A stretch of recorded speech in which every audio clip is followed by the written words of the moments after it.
Ok, greva zdaj na te klasične psihedelike, LSD, psilocibin in podobno.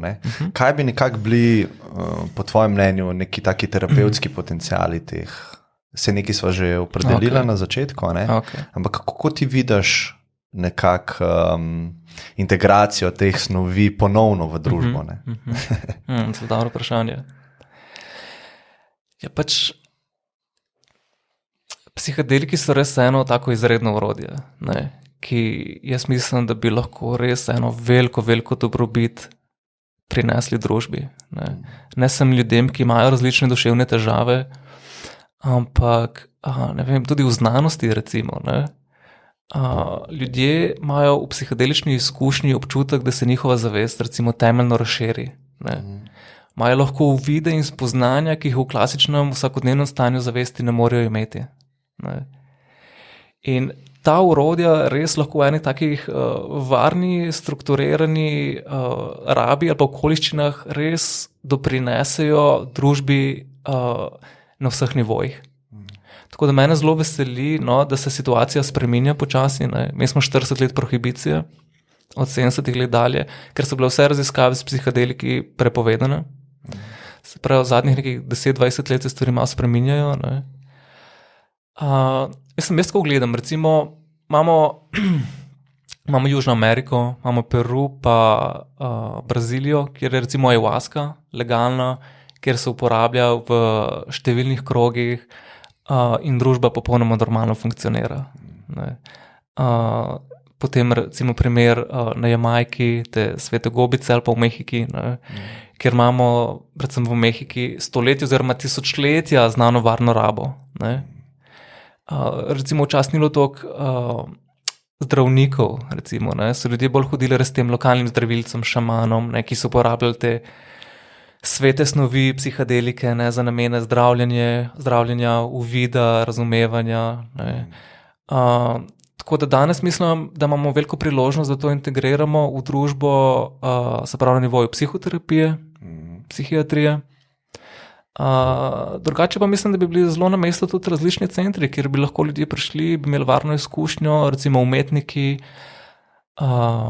ljudje, ki bi iskali določene odgovore na svoje vprašanja, ljudje, ki bi želeli razčistiti mogoče odnose s kom,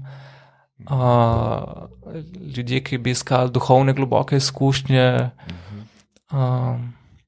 Mislim, tukaj bi vseeno dodal, recimo, da vprašanje te integracije pa legalnosti ni toliko povezano z neko varnostjo ali nevarnostjo, ampak predvsem z našo miselnostjo, s kulturo, z razumevanjem.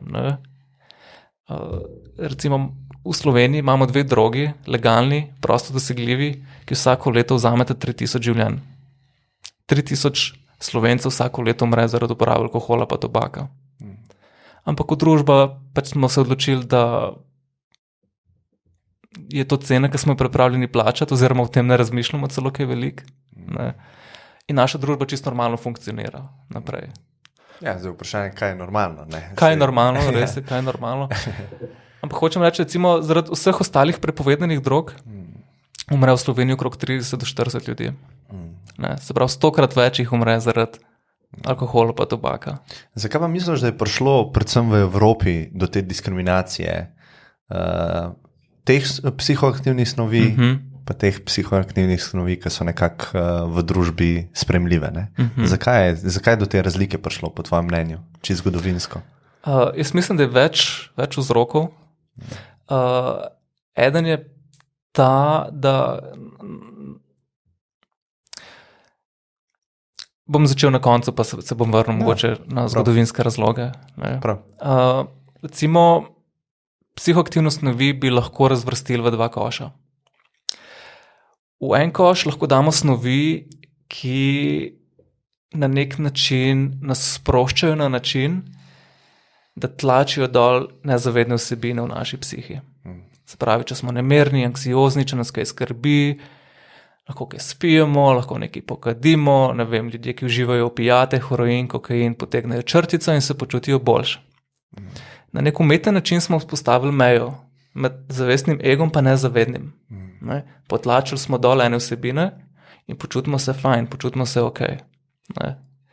Potem imamo pa drug koš psihedelikov, ki pa delujejo na kontra način, ki pa dovedejo ogromne količine energije v nezavedno, razrahljajo odpore in privlečejo vse te vsebine v zavest.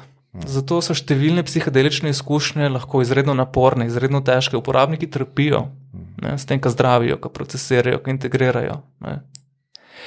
In ena izmed vsebin, ki priplava na površje v psihedelični seansi, je zelo pogosto tudi zavedanje lastne minljivosti. Ne.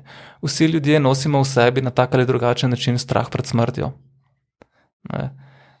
Tudi ljudje, ki pravijo, da se ne bojijo smrti, imajo 1001 skrb. In če bi pač sledili toku teh skrbi, teh minih strahov, bi se na neki točki vrnili, bi prišli do pač strahu pred smrtjo. Ne. Tako da jaz mislim, da na eni ravni, čisto na tej psihološki ravni, je en velik strah pred psihedeliki, oziroma bolje rečeno strah pred zavedanjem lastne minljivosti, strah pred soočenjem s smrtjo. Ne. In psihedeliki na eni ravni to simbolizirajo.